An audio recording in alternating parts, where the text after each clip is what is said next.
John Stewart.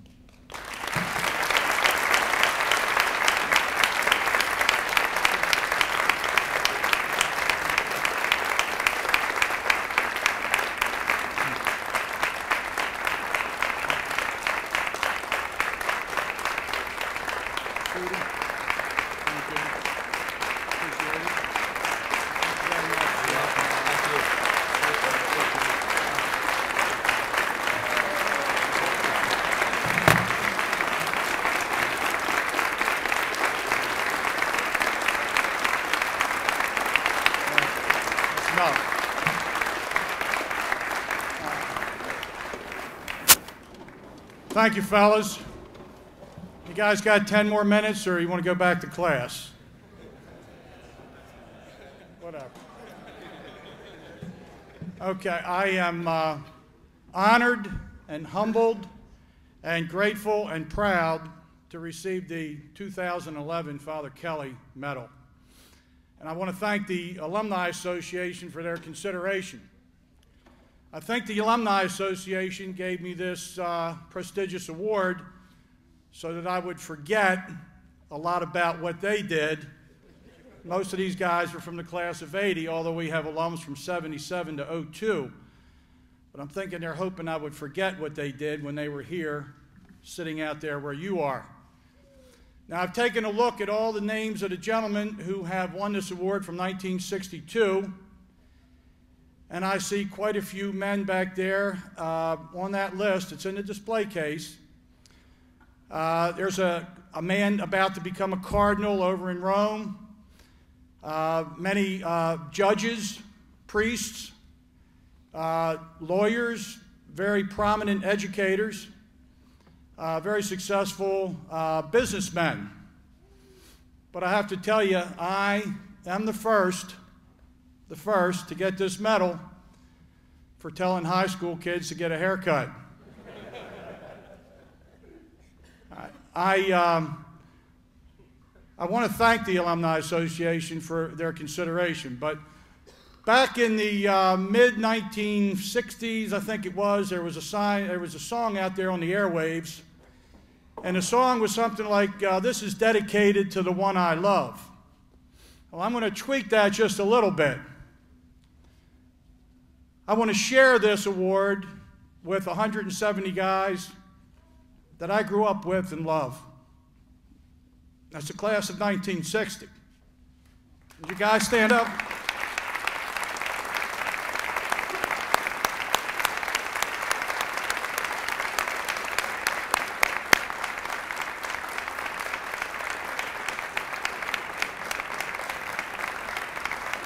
I'd go around and tell you their names, but I know their nicknames, but it's hard for me to remember their real names because we all had nicknames back then.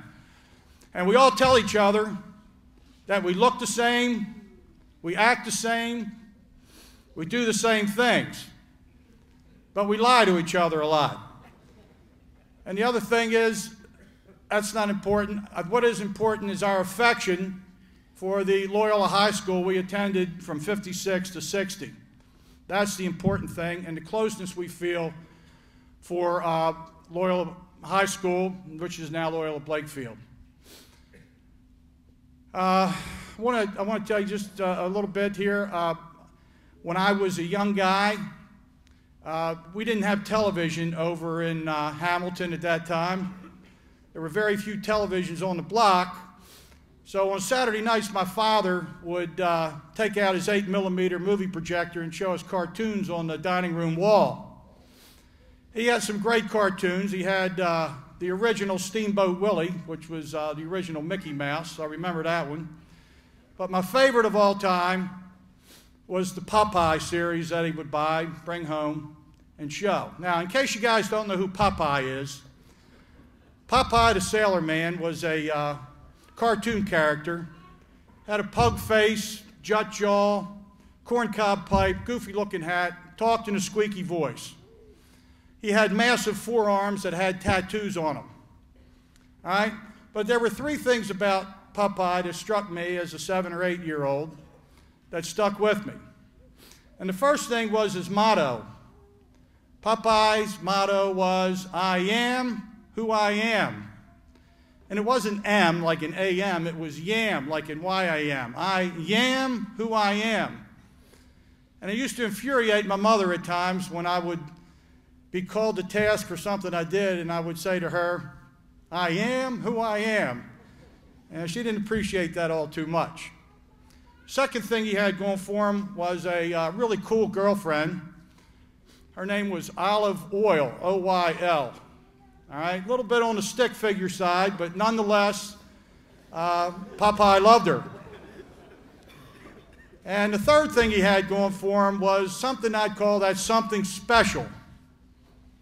And that something special, you see, Popeye and Olive Oil would always find themselves in very precarious situations.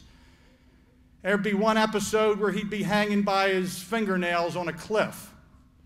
There'd be another episode where he's chased by a shark through the water.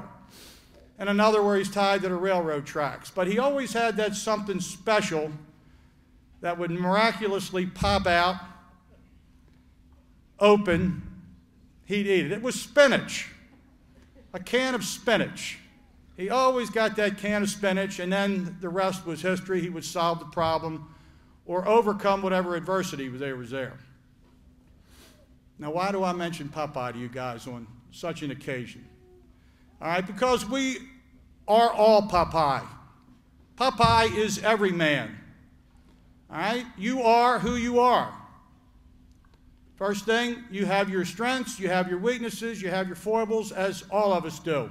But you are who you are, and that's important to remember as you go through life. Second thing, most of you guys will eventually find your olive oil somewhere, all right? And most of you guys will eventually have families of your own, and hopefully you'll think about Loyola if you're living in the vicinity. But the third thing is that's something special that you need in your lives as you move through your life. Now, I'm not talking about your faith or your family. You need that something extra. And that something extra, fellas, is each other. All right? The class of 2011. I'm going to ask you to stay together. Stay close. Stay in focus and communication with one another. All right? It is that important for you. Just think how easy it is for you to sit up here in front of the fireplace and talk to each other. How easy it is now. How easy it is to go on Kairos and put your arms around each other. How easy it is to sit on the benches or go in the locker room and be a part of each other's lives. Well, in my opinion, that should never change. Witness my classmates here today. That should never change. So when you find yourself hanging on a cliff, when you find yourself tied to the railroad tracks, and when you find yourself chased by the shark, talk to each other. More importantly, if you feel the urge, call here, call the school. You have so many good teachers and wonderful role models and administrators here. They would love to hear from you. All right? When you're able, like St. Ignatius said, be generous. All right? If you can give back to the school, Lord, teach me to be generous. All right? It's that important because you guys will be, now I don't see any cardinals out here. I don't see any real guys who are going to move up in the church hierarchy. But I do see prominent businessmen. From talking to a lot of you guys, I do see eloquent lawyers. All right? I know there's going to be an architect or two out here. I know Brendan Roddy's going to be the dean of students in about 20 years. Okay? So in about 20 years, you guys will be running the show. You guys will be sitting over here. And you guys will be selecting someone that's been a role model to you to stand before you as alums. All right. I don't have too much more, just a little bit more.